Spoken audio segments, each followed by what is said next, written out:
Welcome, Internet, to the PixelPlay Podcast, your weekly independent gaming podcast where we get together and talk about all things video games. This week, we're going to be talking about the big news coming out with regard to the future of Concord and Sony's live services as a whole. If you like that and you want more, you can find us wherever you get your podcast by searching for PixelPlay Podcast, either on YouTube or any podcast service. If you want to see our lovely faces, you can find us on YouTube where we do extra content, including our side quest. This week is a banger one. Adam came up with like a rando trivia game. Definitely worth checking out if you haven't, every Friday, 12 p.m. Eastern Standard Time. I'm joined as always by my co-host Adam at CS Radical and Chris at Jin and Chris. Gentlemen, before we jump into the dumpster fire that is Concord, I want to hear the dumpster fire that is our lives. How are you guys doing? What have you guys been playing? Got him. Damn it. It always gets me. All right. Dumpster fire is our lives. Accurate. Well, okay, now that I'm Chris, talking, me and you are playing the same game, so let Adam go first, and then we'll just talk about the game that we're playing. Okay. All right, fine. I did finish another game. I finished, Chris knows I've been playing this for a little bit while. I was playing a sequel to a indie game that I really loved that came out a few years ago. It's called Read Only Memories. They did a new one called Read Only Memories Neurodiver. And this one I did manage to finish a lot quicker than the last one did. It's very much like a cyberpunk meets anime sort of visual novel. It's a really like adorable sort of like art style that it has for it. There's not a lot of gameplay elements to it, although the first game, Chris, I think you finished the first one, right, Chris? Oh yeah. Because the first one has like a cool thing where like it ends up being like very much point and click detective sort of esque for a while, and then at the very end it just throws you out of nowhere into like this horror esque sort of like, you know, first person like old school like Mist walking around a maze sort of thing, trying to get around this guy. So they done cool stuff like that. This game with Neurodiver, which I honestly enjoyed quite a lot. However, what I will say is that it's shorter. It doesn't hit nearly as effectively. I found myself just more like, it almost felt like watching a Saturday morning cartoon than it did, you know, watching or playing something that was really serious. I also did find out after I finished the game, because I thought, wow, this ended really quick and it didn't feel like the stakes really ramped up that much. I found out that mid-boss, the developers were in a lot of financial issues, so they were thinking about potentially putting the game on ice. And they thought, well, instead of putting in developmental hell for X amount of time, they just figured, let's just finish up whatever loose ends we can and put it out there. So it's better that we release something rather than potentially nothing. So it ends up being much shorter. I'd say like barely 5 to 6 hours. It does not ramp up nearly as much. I still found it enjoyable, but you definitely won't be sitting there going like, oh my God, that was like a really intense finale or anything like that. It was more just, yeah, it was kind of nice. It was like a nice, good, you know, in between of something, especially after my last game making me freaking cry. I'm okay with something that just made me smile and then go, that was a nice break. So like I'd say it's a 4 out of 6, but solid. Like I'd say anybody who's looking for something that's, you know, nice and short, like I said, 5 to 6 hours, if you want to just put, you know, something either in a day or two, and you're looking for something that ain't going to break the bank too bad, it's a nice little thing to pop into. I think it's a nice, cool setting. The music it slaps. It's like Genesis, you know, soundtracks at its best, which is what that series has always been good for. Like that really like 16-bit, you know, cyberpunk-ish sort of soundtrack to it.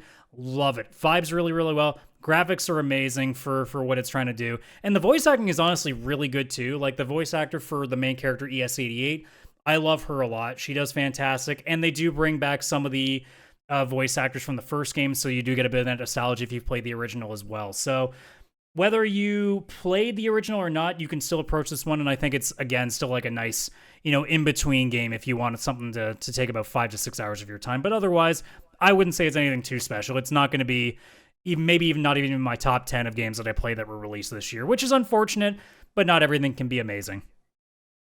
Fair enough. Yeah, I've actually been wanting to play this because I loved the first one so much. And you know what? Honestly, the freaking terrifying part of the end of the first game, the like the hide and seek being hunted kind of part, I'm glad this one doesn't have it, because now I know I can go in and be more chill with it. So I'll eventually play this, and I look forward to it for sure. Yeah, it was a nice little experience. Nothing too crazy, but, you know, nice little side project there. Yeah. So Chris, Kaylan, are we scoundrels? I actually haven't picked it up yet. Yeah. I was waiting. Go ahead. Yeah, I haven't. I haven't been on a console in September yet at all. Like September 3rd. Yeah. Oh, yeah. And it's been 3 days of no consoles, or whenever it came out. Like I think it was like the 30th of August, something. I haven't been on a console. I haven't had time to sit down. I've been doing real life certain things. The only thing I've really had time to do is pick up my Steam Deck, just because it's on the couch upstairs, where all my gaming is down here in my gaming den. So I haven't picked it up yet. And I didn't rush to it just because I saw the reviews and stuff, and I was like, I'm not sure if this is, should I get this day one? Should I wait till there's a patch? Should I wait till there's a sale? So, I mean, I put the money already on my PlayStation. Like I buy the gift cards at Costco, because you can, in Canada, get $100 worth of PlayStation gift cards for 90. So I usually do that. The money's sitting there. I could pick it up tomorrow. Honestly, I figured I'll wait until Kaylan gives a quick little bit of info and see if, Kaylan does what Kaylan and Adam always do and convince me to add to my backlog when I really shouldn't. But yeah, I actually haven't played Outlaws yet. I may pick it up today. Who knows? Okay. I quite simply have only been playing 1 or 2 games. Nothing crazy special. Pure backlog, which is good. The game I've been playing is Batman Arkham Origins Blackgate. That one that was like the 2D spin-off of Batman Arkham Origins. It was on like, I think Vita and stuff only, but it's for some reason on Steam now. Yeah, I it was remember like this either. Arkham Origins came out, and then there was another one that came out that was like a Metroidvania Batman Arkham game, and it's at the same time as Origins. And I don't know if it takes place right before Origins or right after. But basically, I think it takes place right after. I have a feeling like you put the Joker, Black Mask, and Penguin into Blackgate Prison at the end of that game, and then this one is about a prison riot that you have to go in, much like Arkham Asylum, the first one. And I looked at this game because it's been in my Steam library since like 2013. It's very interesting because it is movement only left and right, but it's like 2.5D. Whereas you're going to the right, the hallway might turn, but you're still just going right. Like if you go back left, the hallway turns with you to kind of give a feeling of 3D, but you're only ever going in like mostly 2 directions. And it's got a Metroidvania feel, where in the sense, like, you may not have a certain Batman tech gadget where you can break a wall, so you'll keep going and then maybe you'll need to come back to it. It's actually a fun game that I've really, really been enjoying. And the reason I'm very surprised I've been enjoying it is because when I looked on Steam reviews after I already played like 3 hours over a few days, it has really bad reviews. Everyone's like, the combat sucks. This is not as good as the Arkham games, blah, blah, blah.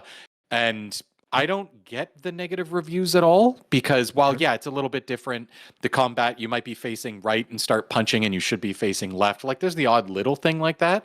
But I think for like a miniature, like side portable Arkham game, because I think this was developed for the 3DS and Vita or something like that, I think it's actually like a lot of fun. I have been playing Batman Arkham Origins as well.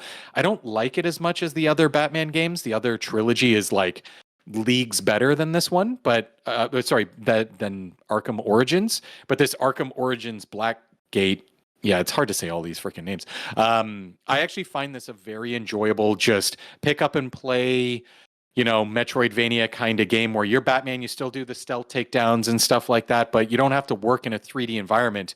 It's just kind of left and right, and then sometimes it has it where there's like the foreground and the background or whatever it is. Like you'll go between those, but it's still just like a 2D plane that they've kind of designed to look 3D. And you're just moving around a prison. There's like 3 areas. The Joker is holding one area, Black Mask one area, and Penguin Black one area. You'll go and you'll get so far into catching the Penguin or taking him down, you'll hit an obstacle you can't continue, and you need an upgrade, but the upgrade is actually in the area where the Joker is. So then you'll actually go to that area and you'll notice the Joker is there. You actually started some of that storyline until you get your upgrade, and now you can kind of keep going with the Joker stuff or go back and do some of the Penguin stuff. Like, it is nice that you're kind of not just do this area, then do this area, then do this area. There's a lot of back and forth exploration, which doesn't take very long. It's not like it takes forever to get back to where you were. Yeah, like if anybody sees this game like on sale on probably Steam, I don't even know if it is on anything else. Obviously, if you have a Vita or something, sure. I've been playing it on the Steam Deck. It is the perfect pick up and play side Batman kind of game. I don't even know why I installed it. I think I was just in the section of Steam where when you're on the Steam Deck, it has a great on deck heading and it'll show you all the games that work really good on the Steam Deck. I think I just saw it there and it was in alphabetical order. So I got to B before I was like, oh, maybe I'll try that and I'll knock that off the backlog. So yeah, it only takes apparently like 15 or so hours to beat. And I'm like 3 to 5 hours in now over the last week. I might do like an hour a night kind of thing. I highly recommend it. Ignore the negative reviews on it. I think that's just people It's not wanting the it. worst Rocksteady game they've made. No, I don't think this is Rocksteady. I think this is who made Batman Arkham Origins? Just like Warner Brothers Games. Studio was that made that. I think it's just like Rocksteady. No, it's like WB Games or something. Like it's just Warner Brothers' own thing. I think they made this, and it isn't as good as the Rocksteady Batman games, and I think that's why people are upset. But this isn't meant to be imitating those. This is a 2D game, not a 3D open world game. And I like the more contained version of this. I think it is nice and a little more contained, and it is fun to play. I really think that the hate is just not justified at all. And it was WB Montreal. Speaking of Batman, did you ever see the Lego Batman movie? I did. So good. Adam, did you see the Lego Batman movie? Yeah. Okay, good. Such a good movie. My kid is so into it, and I just love the premise that Joker's offended that he's not Batman's number one villain. And he's like, I don't watch a lot of kids' movies anymore, but if there's a Lego movie out in theaters, I will watch it now because so far all the ones I've done have been really, really funny. Oh, for sure. Such good. I love that scene where they're bantering, and he's like, "I'm your worst enemy." He's like, "No, you're not." Bane is. He's like, "No, he's not." All right, then Superman. He's not a villain.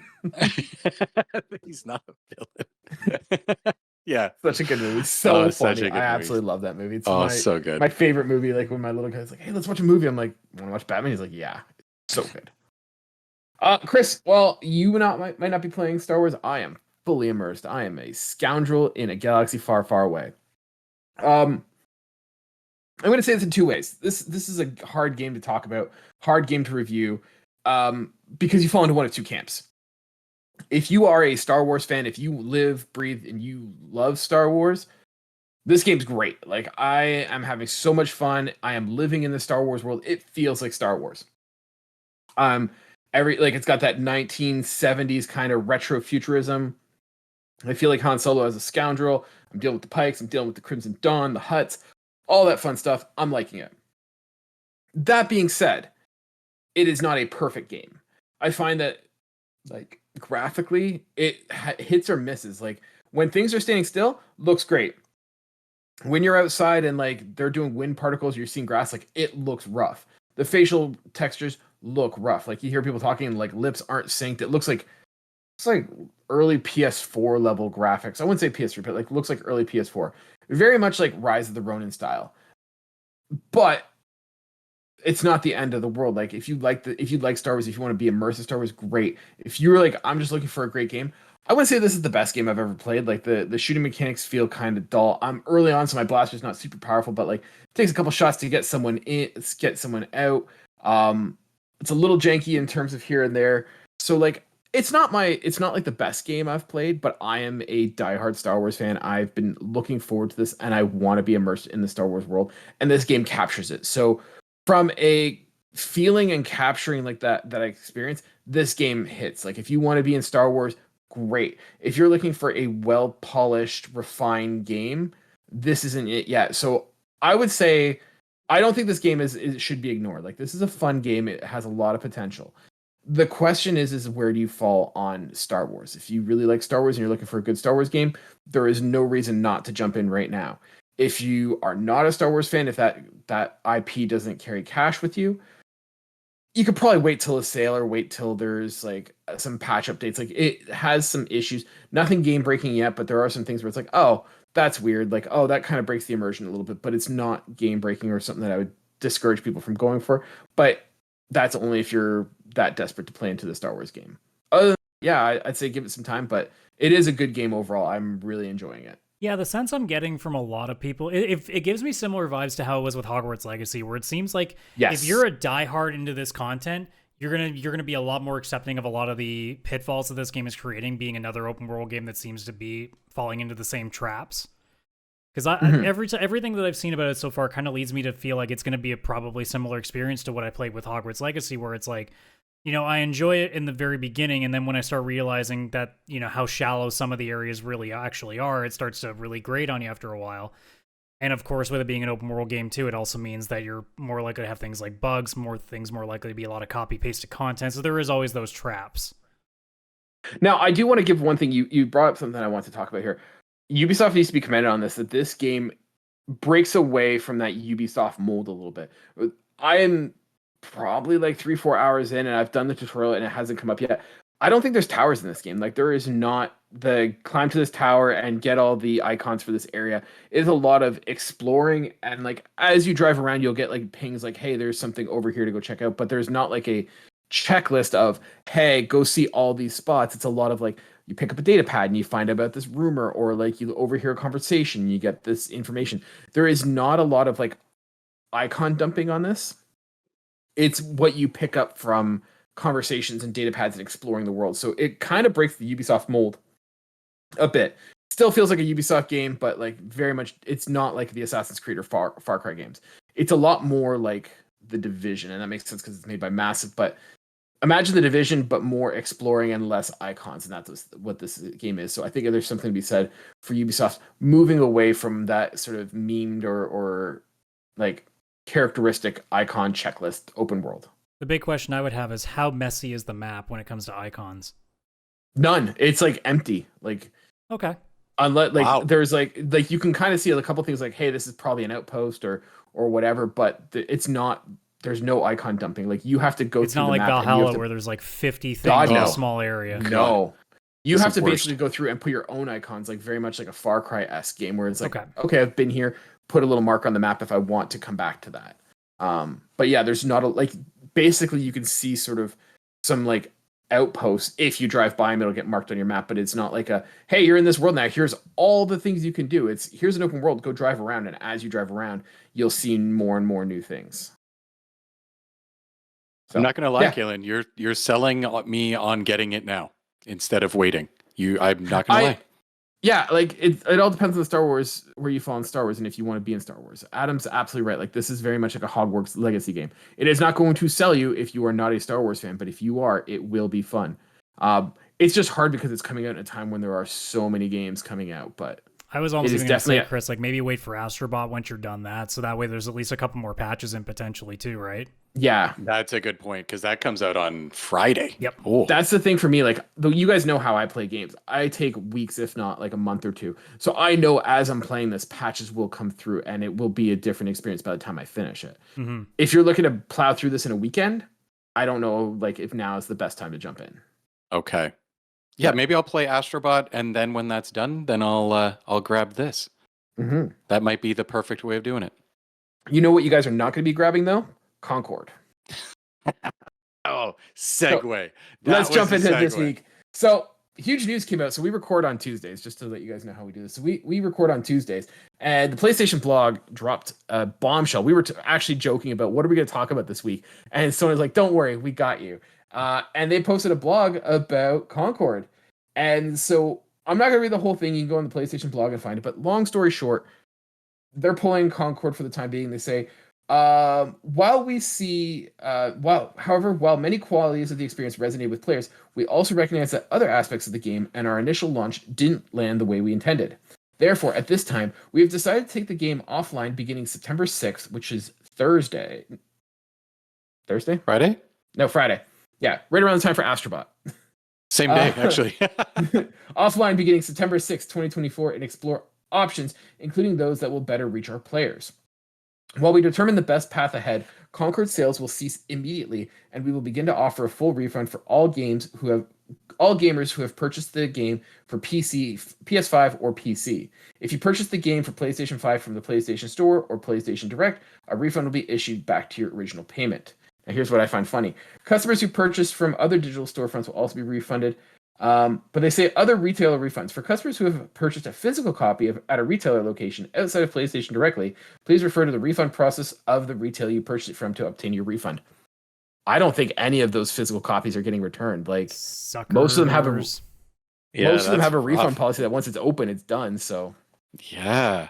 Yeah. Like, So- unless, oh, Like, I want to talk to you guys a little bit. Like, what do you guys think went wrong with Concord? Like, why did it not hit? I've heard a lot of like different theories. Like, I think the number that we have rolling around is about 25,000 copies were sold worldwide, and this game took 8 years to develop. So, what do you guys think went wrong with this?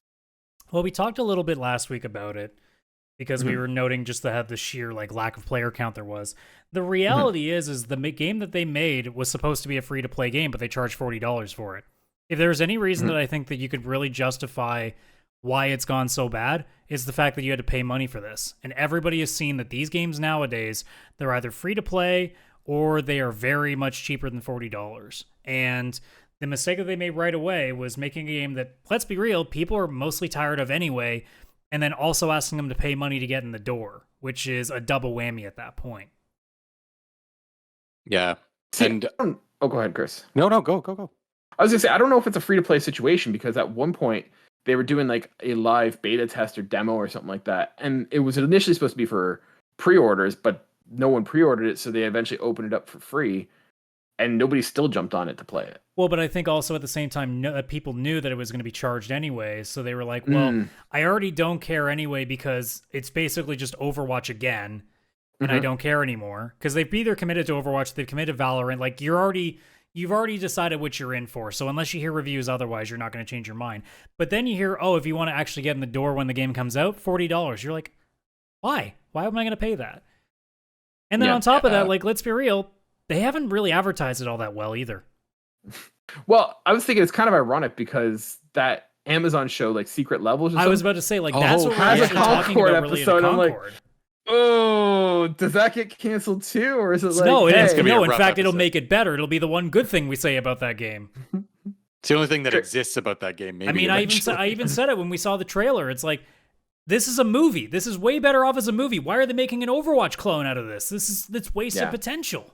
Yeah. Like if Sony wants if Sony ever wanted to get into the television or movie business on their own accord with, like their game division, there's your property right there. There's a great idea.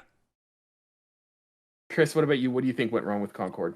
I think there's two things. Adam, you've kind of already talked about. One of them is this is just an Overwatch clone in the end. Like I've seen some of the gameplay and stuff like that, and I'm not a huge Overwatch player. I've played a little bit, nothing too crazy, but if you showed me this and you showed me Overwatch, I would have a hard time knowing which was which. I was thinking, like, is it really hilarious know. that Chris or Adam would just be showing us like Overwatch clips while we're talking about this, and we would just not. I even thought know? about it, to be honest. Yeah, like I would have no idea because it is just a clone of a game that already exists, and that player base isn't leaving to go to this. And then people who are like, oh, maybe I'll play like a hero shooter, they're probably just going to go play Overwatch because they know that's popular, that already exists. It's got a They fan might base. leave for Marvel Rivals first before this. Oh, don't even. But yeah, so I think that's one issue. And the other one is just like it's already a very saturated market.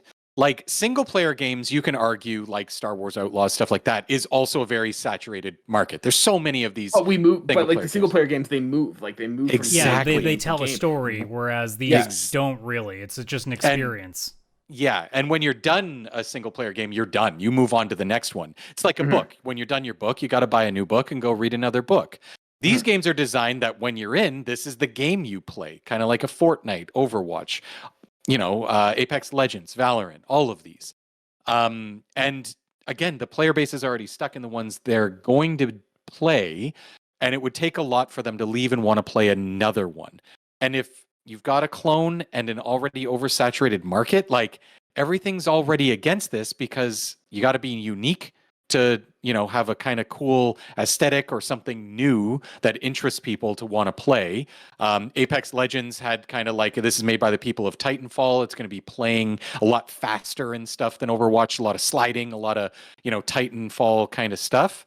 So that intrigued people. Whereas this, you just get Overwatch again. So it's almost like DLC for Overwatch, where it's like, hey, if you always wanted to play Overwatch but with 5 new characters, here you go. It's like when people would make modded games, like new games for Counter-Strike. This just feels like somebody modded Overwatch and just reskinned it all. Exactly. Because like and literally yeah, the so- gameplay that I'm watching right now, the guy, like, I don't know what character this is. He reminds me of Junker from Overwatch. Yeah, same thing. Exact same thing. So yeah, oversaturated market in stuff where like people aren't moving with a lot of games. This market can only hold so many before it's like, all right, there's too many looter shooters, or sorry, hero shooters. We can't fit anymore and keep it sustainable with players. And it's just a clone of a game that already exists. So why would people move over to it? Anyways, like Adam said, also where you have to pay to move over to this other game. Yeah, I think for me, like, I think you're on the money that like it's a saturated market, but it's also a trend that's kind of done. Like if you think about it, like we've got a couple of the mainstays in the ecosystem for the people that are interested in this game, but like no one's clamoring for new like hero shooters. Like I'm of the mind that I think that Marvel game is also not going to do very well. Oh yeah, because It might have a better shot though, because at least there's a license guiding it. It has the Yeah. license to it, sure. Like I think there's gonna be some people who are going to go for that. It but, probably like, won't do that no much one's better, but at clamoring. least has a fighting chance here. Yeah, yeah. like it's the idea like there's not a market for this. People aren't clamoring to say, hey, I want a new looter shooter, and then to come out one that feels stale and unoriginal. Like, yeah, I don't. This was just a poor design. I think like they took too long to make this. Well, and that's Yeah, what this we should were have saying come out last in week 2 too. years. It's like this game was starting production essentially when Overwatch started. So Well, they yeah, this took is they took the 2016. gamble that, when they started making this game, that not only would they be able to compete with the game that was leading that charge, but also that the genre itself would even still be a viable genre by the time that it's done. Now, they probably assumed it was going to be done in 4 years, and who knows, maybe there's a different conversation that had been done in that time.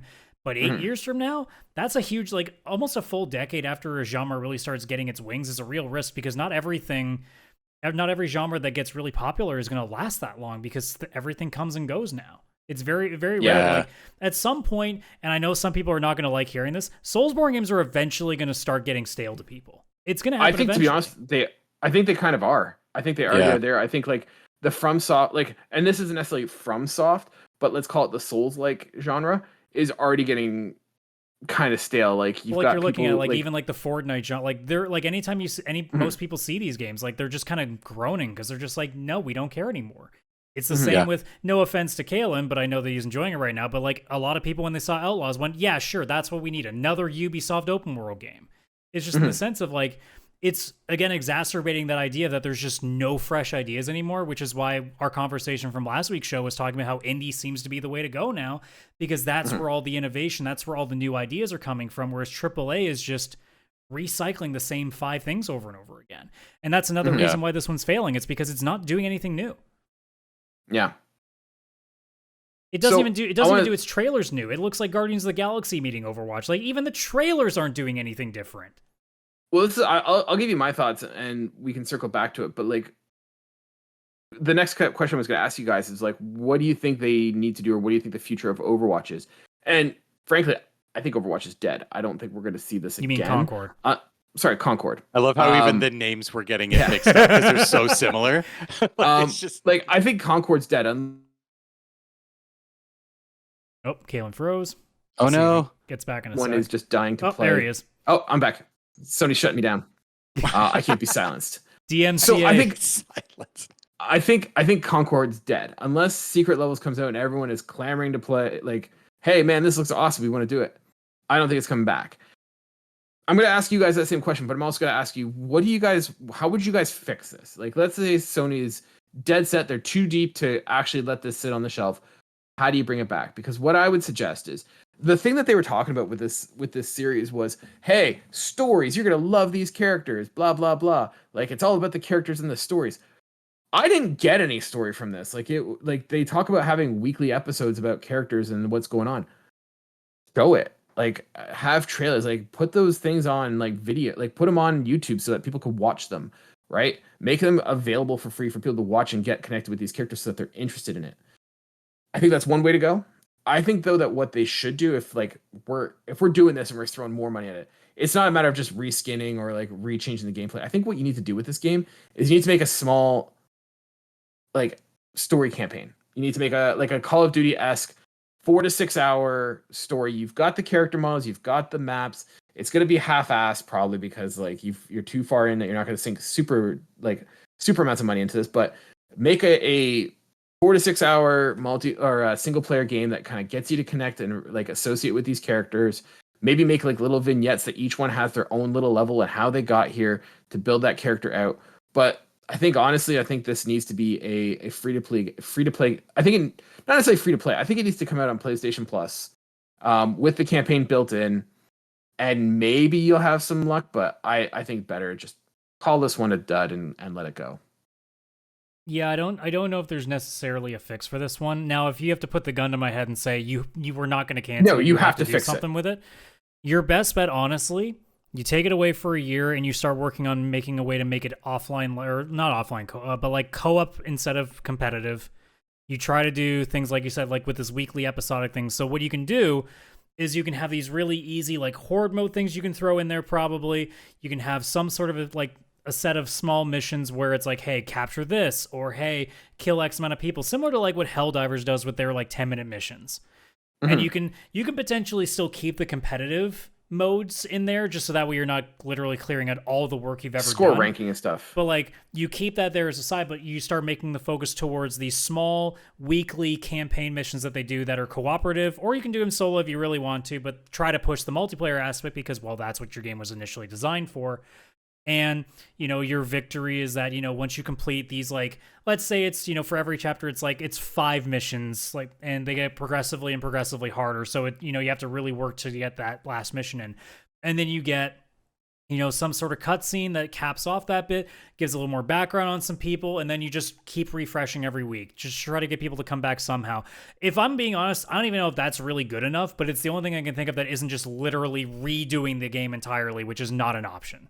I want to actually throw some out there because you made a good point. Like doing the episodic co-op thing, I like that. It'd almost be cool if they did it because the idea that I think the thing that differentiates this from everything else is that weekly sort of character story thing. And I think if you did it where it's like, hey, every month there's a new battle pass, every 8 weeks there's a new battle pass, and it's a cooperative heist sort of mission. So you've got 5 missions in each battle pass that all work towards like a massive heist. You pick you can even like rotate. It's not all 30 characters, but it's like, hey, we've got this battle pass has these 5 characters. Yeah, like you can set it up like, here's this week's chapter. Only these characters can be used in this, and you actually build the cutscenes around that. Yeah, exactly. And like you're like doing like smaller and smaller levels to get to this big heist. So we're doing this big heist mission. One mission cooperatively is like take out the security. Next one is like scope out all the like take out all like the whatever like. Kind of doing like these small, like almost like Sly Cooper used to do, where it was like you did all these small missions so you could do the big heist, and every sort of like battle pass is a different mission or heist or a job that this group is doing, and you could have like multiple episodic kind of things, different crews, different like heists, different jobs, that kind of thing.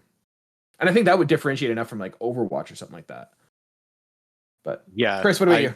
I completely agree. I had thought of having single player and co-op missions put into the game. That was one of the ideas I was thinking too. But I like it being episodic. I think that's a great idea. And also having like, only these 5 characters are for this heist, and each week or whatever, there's a new heist you can do, or maybe every few weeks, depending on the player base. And you go in and you get to play the 5 characters, do a heist. Whether it's single player or co-op, I think both, maybe do a single player heist and a co-op heist, maybe have 2 each time or something like that.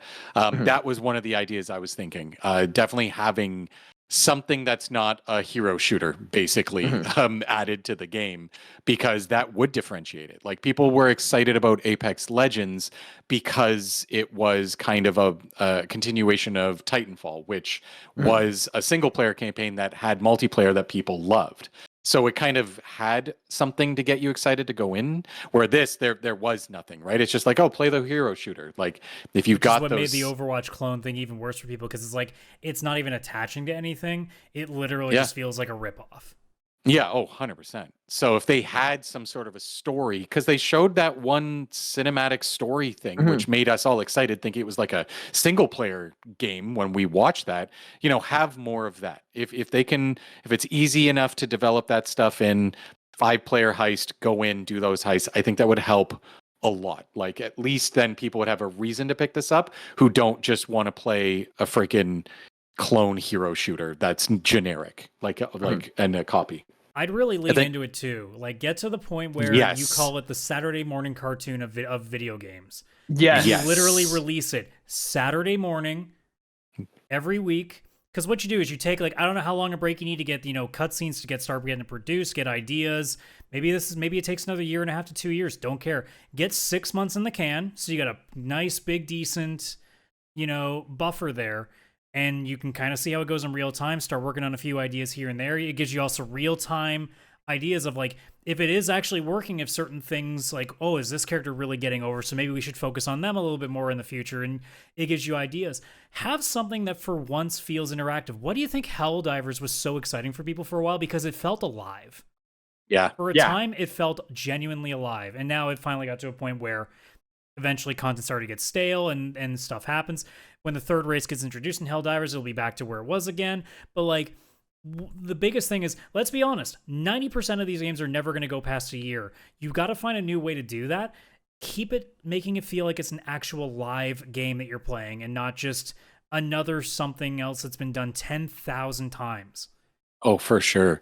And when you have these episodes, they could all build to something too, right? Like, it could be where there are individual heists, but there's a couple of them, there's a bit of overlap, and you're like, oh shoot, that's I was doing this heist. This is the other side of a heist I already did. There was another group of people going for the same thing. And then maybe after like a year, there's a big event, and it's where like these heists led to something. And now all of a sudden you can play as all 30 people.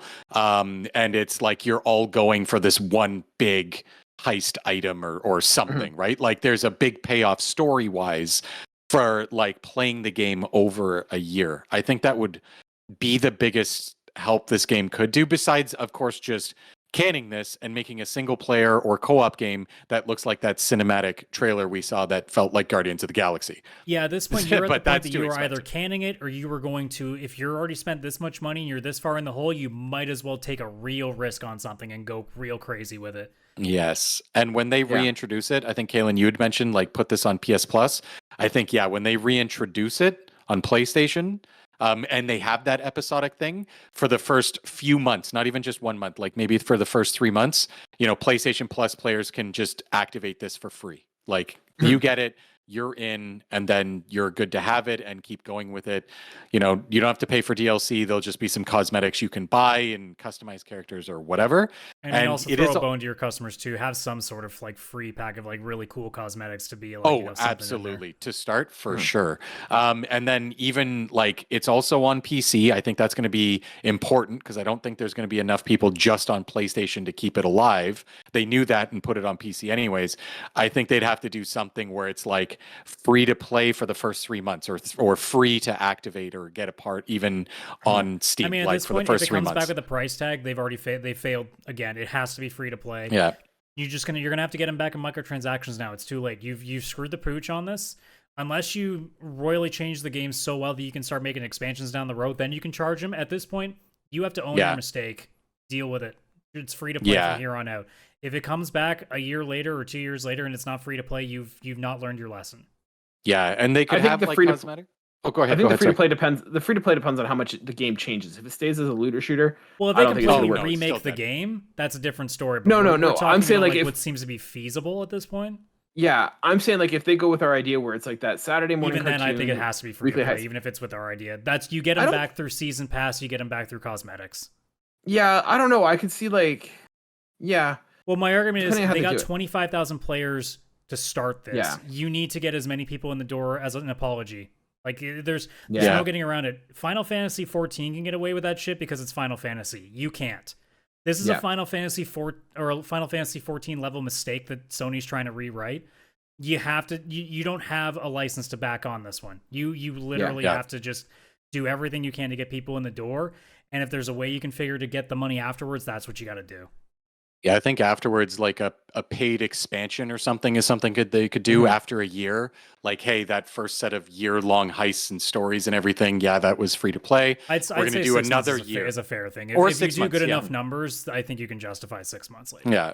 So like the big event happens, 6 months is over, and then they're going to do another one. But you want in that one. That's like you actually pay an expansion, not a microtransaction kind of thing where you got to buy each episode. It's similar to what Destiny 2 is now. It's free to play, but if you want to get the new stuff, you got to pay for it. Exactly. I mean, if they did 6 months, that'd be like 12 times more, like longer than the first game lasted. So well, and Yeah, that's the thing. Like, if by that 6 month period, like you could still like release new content just for free afterwards if it's still doing not that great. But like if you actually fix this and you get a decent numbers going, and on all platforms, yeah, you can justify an expansion in 6 months if people are like, you know what, they fixed this ship, they righted it. This is a fucking great game now. Then you can start worrying about all the money you can start making back with it. Yeah. And I could tell that this idea would work because I just am thinking about this kind of gameplay style and like me and the two of you being online and doing a heist together. yeah, It would be fun. Like we did that with Helldivers. Yes. It's like Helldivers, only first person heist, First-person right? heist, yeah. In space. It's like Guardians of the Galaxy, just more violent and cool. I'm in. But yeah, so I know it would work, or at least I feel it would work. I mean, like it's an idea that just seems to make the most sense with the framework of what they've built. Because like, sure, I could say, oh, make a single player epic shooter, and it's like, yeah, but they're not literally going to build this from scratch again. So I'm trying to be what's makes sense for what they have. 100%, yeah. No, and they that's why I can't also just said build keep the anything. multiplayer mode when you relaunch it, because you might as well not waste the work that you've put into it. Yeah, that But can your be just the focus side now thing. is going to be the story, and the same way that Destiny's focus is still its PvP or not PvP, your PvE combat. You still keep the PvP combat, because let's be real, somebody would get upset if it's gone. It's already done. This is made. Like you don't have to. Like the problem isn't like if you have it. Completely like, there's nothing to offer. rewriting everything makes no sense. So just try to build upon what you have and just try to take a different approach now, because the hero shooter isn't enough. Yeah. Well, I completely agree. So moving away from Concord and just backing up to like the 10,000-foot view, do you think that this has any impact on Sony's strategy of like games as service being a predominant focus for them?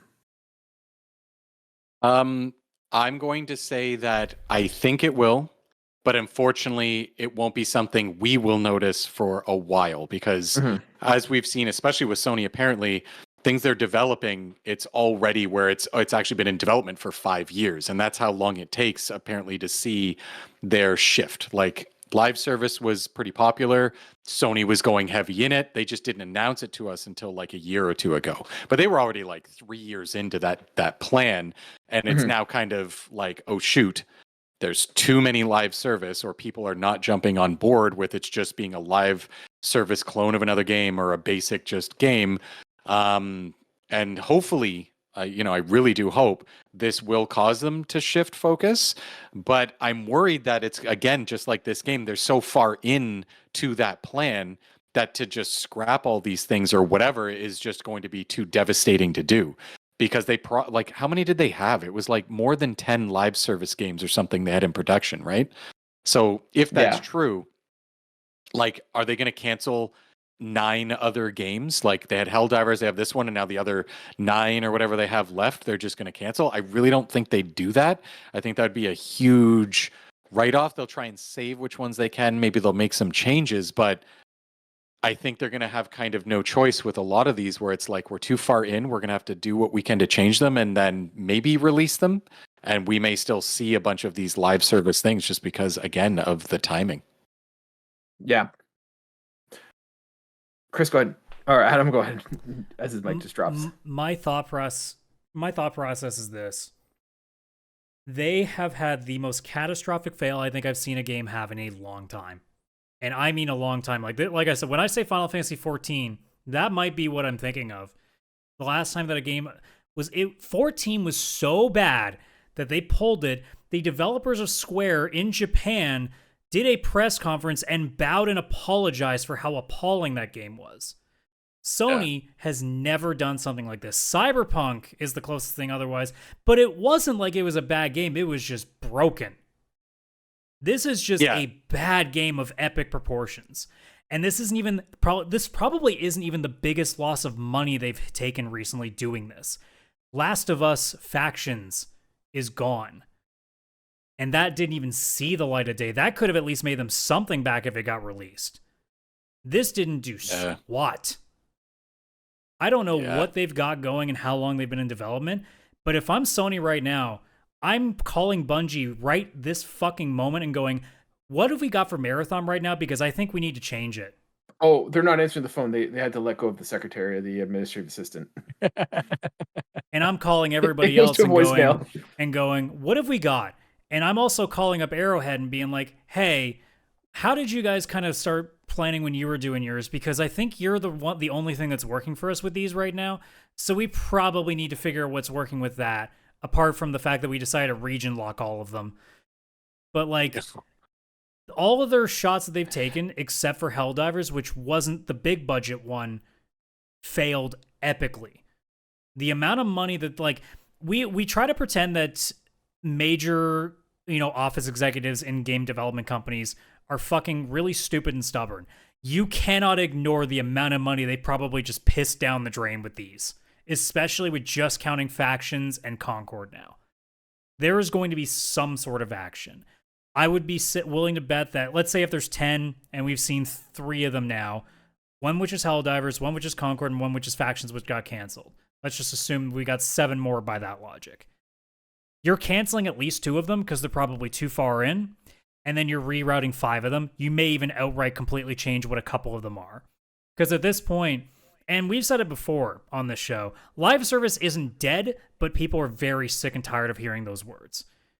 They need to do something with some of these properties, because what happens if another major franchise that we don't know about that we've loved for a while is going to get... What if Killzone's getting brought back for a live service game? How well is that going to go with people right now? No. This is probably the closest I've ever seen to a company needing to make an about face of their actual business strategy, because they have failed so spectacularly that it's not even funny anymore. Like, I know some people are probably dancing on Concord's grave right now. I'm furious because the amount of time that these studios have spent on this wasteful garbage could have been done with other stuff that we could have enjoyed. And now it's not fun anymore. Like, I was interested in what a Last of Us multiplayer game could have been. I don't even care about The Last of Us, but I was interested in that concept. And we're not getting that. I was curious about, a first-party sci-fi shooter that could have been either single-player or co-op PvE. And instead, what do we get? More fucking live service multiplayer combat garbage. You're wasting my time. And it's for the same reason that last week we talked about how indie is becoming the much more popular option now. It's because it feels like they're not wasting our fucking intelligence and our time. Yeah. So it's at the point where it's like, Sony, I know you guys like making money, but you're not very good at it right now, so you might want to figure out what that actually looks like again, because you're not doing a very good job of it. And you know what? I'm going to keep saying it till the day I die. You bring back fucking a Concord and it's free to play. Where's my Kevin Butler character? Have him voice act something in there. You'll get some of the power back in that game. I think it's going to be an interesting perspective. Like, from the get-go, I am not a live service person, and like Helldivers was the anomaly for me that I played Helldivers.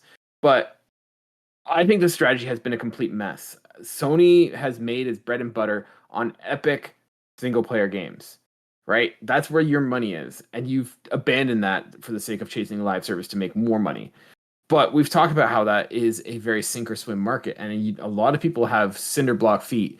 So I don't think this was a good choice. And like you talked about, we had Helldivers, which was a great game. Like, I'm not going to argue that it's not a great game, but you've had that one success. And in the same year, we also lost Last of Us Factions, so we'll call that a failure. It was not viable. Foam Stars, which was a live service exclusive that did not succeed. And now we have Concord. And hell, your other child who does great live service games, Bungie, they're getting layoffs and getting restructured because they're like, clearly they're not doing well. Like, what has been a success in this game? Has Helldivers been enough to mitigate the risk and the losses that you've had to get all the for all the other losses? Helldivers has recuperated that it's Even worth with the your crazy time numbers and money. they've done, not a chance. The amount of money alone and what they probably spent on factions probably isn't even enough for Helldivers to cover. Like, that's the thing. You've now missed this opportunity of making all these great games. And like, quick question: what's Haven's new live service game called? Can any of you guys say it off the top of your head? Nope, because I don't care. No, right? Nope. So like, it's not getting traction. Like, the closest one we have is Marathon, and I don't think anyone's really clamoring for Marathon. By the way, Bungie's the kind answer of is pissed fair all their games. fans off too. I got fans that have swear by Destiny for since the very beginning, and they don't even want to touch Bungie right now. Yeah. So like, Sony's just burning its goodwill that it's had and this prestige that it's had. they used to right? do Like, that with doing dumb console decisions. They're doing the opposite run now. Now they're just making really bad games and insulting us that way. Yeah, Yeah. so I think like this is a situation where like Sony is losing its goodwill. Like it used to be once upon a time that when Sony dropped a game, that was a guarantee. It was up there with Nintendo. You can argue maybe it wasn't, but like Now it it had feels that like same. one in every three compared But to like one in one. think about like PS4 era, right? Late PS4, early PS5. Like when you saw that PlayStation logo, you knew you were getting a quality game, right? Like Oh yeah. may not be yours, but it had that same level as Nintendo, where it's like, hey, this is a game worth your time, attention, and money. Now it's like, I don't know, maybe, probably, kind of not really. Like, and this, like, the idea that they're shutting down Concord 2 weeks into its launch, it has now poisoned the well for any future live service game, right? Any future live service game that you buy from PlayStation, you don't know if it's going to survive. They're not willing to stick it out in the long run, right? They're going to shut it down if it doesn't seem successful. The only optimistic thing I can kind of say is the fact that they shut this down 2 weeks in tells me that even they realize, oh God, we fucked up so badly that we need to actually. That's where my optimism's coming from, is that they realize like it wasn't even worth even letting it sit there for even longer to see if maybe, just maybe something works. They went, nope, there's no saving this. We gotta do something now. I at least have some optimism in knowing that they made that call this soon instead of so many other franchises that would have potentially just let it fester. Yeah. Suicide Squad? Yeah. But at the same time now, are you going to jump into the next live service game that Sony offers? I mean, if it doesn't look like it's going to be a hit from the get-go? I don't think that even before Concord and Factions, I think I would have even... Helldivers was... The reason that Helldivers made sense to us is because it literally did what we thought it was going to do. It was a Starship Troopers game that was just stupid fun. That's all it felt like when we saw the trailers, and that's what we got. What did Concord look like to us? A really fun, like, potentially sci-fi, like, sort of story shooter. What did it end up being? Literally Overwatch. Yeah. Yeah. So it's like, if you don't lie to us in the trailers, it'll work.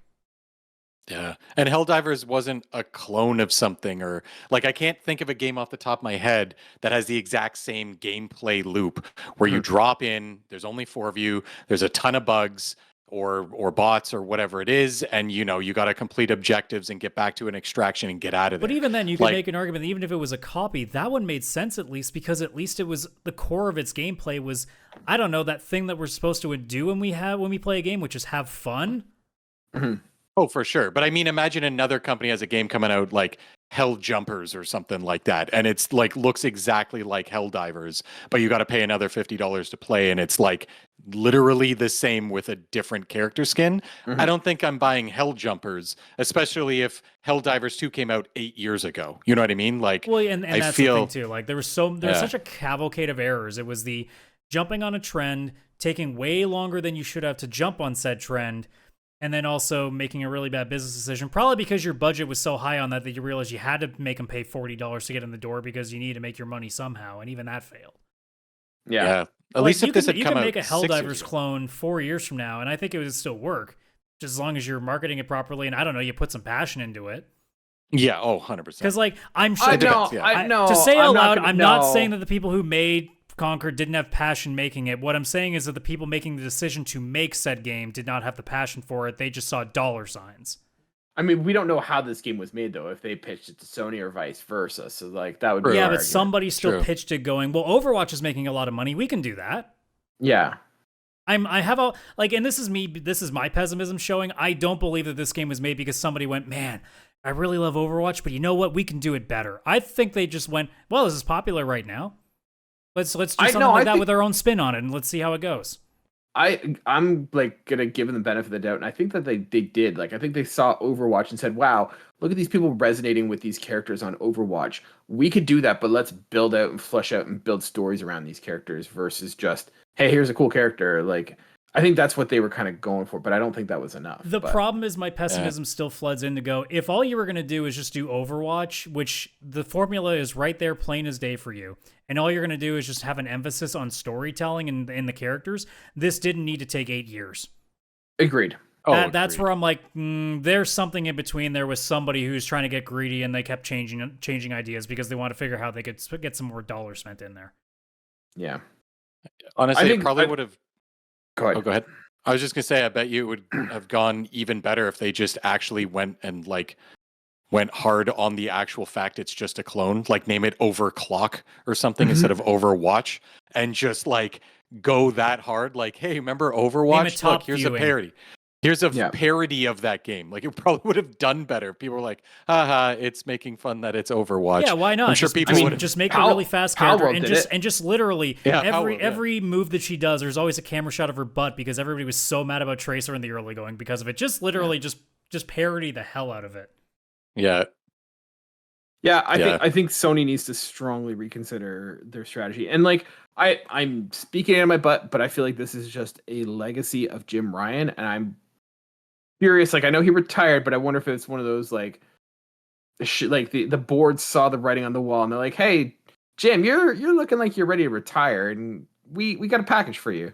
So I wonder if this is like the legacy that Jim Ryan leaves, and I have no basis for that. I'm like guessing myself. So it's just another scenario where a company gets too comfortable being number one and decides, hey, let's just think like it's all because of the ideas that came out of my head, so we're just going to put the worst ones we can think of out there.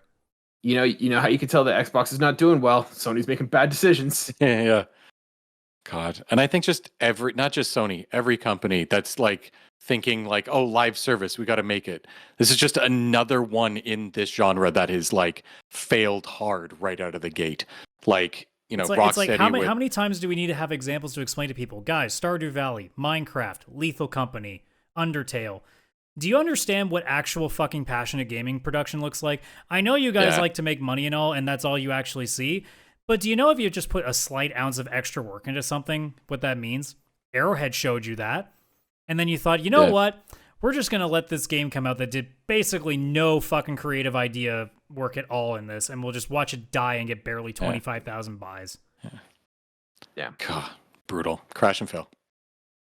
And here's the secret level episode's going to be great, guys. Yeah. We'll have to explain to our kids one day in the future, be like, so there's this game that lasted for 2 weeks.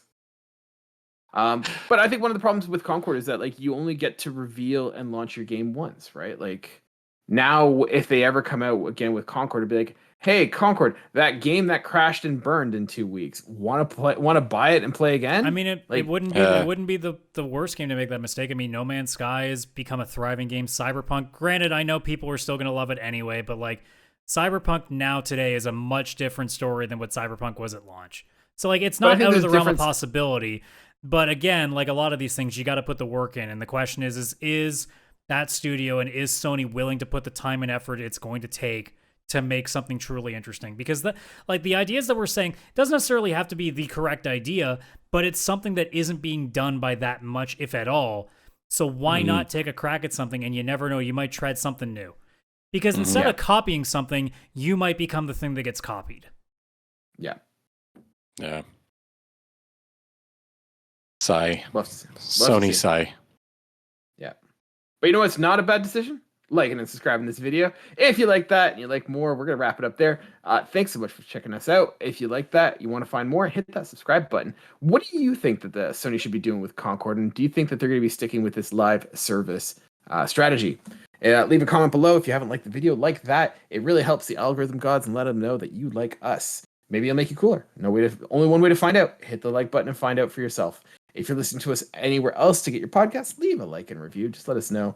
We'd really appreciate it. And with that, I've been one of your hosts, Kaylan, a.k.a. Catastrophe, joined as always by my co-hosts, Adam at CS Radical and Chris at Gin and Chris. We will see you guys next week.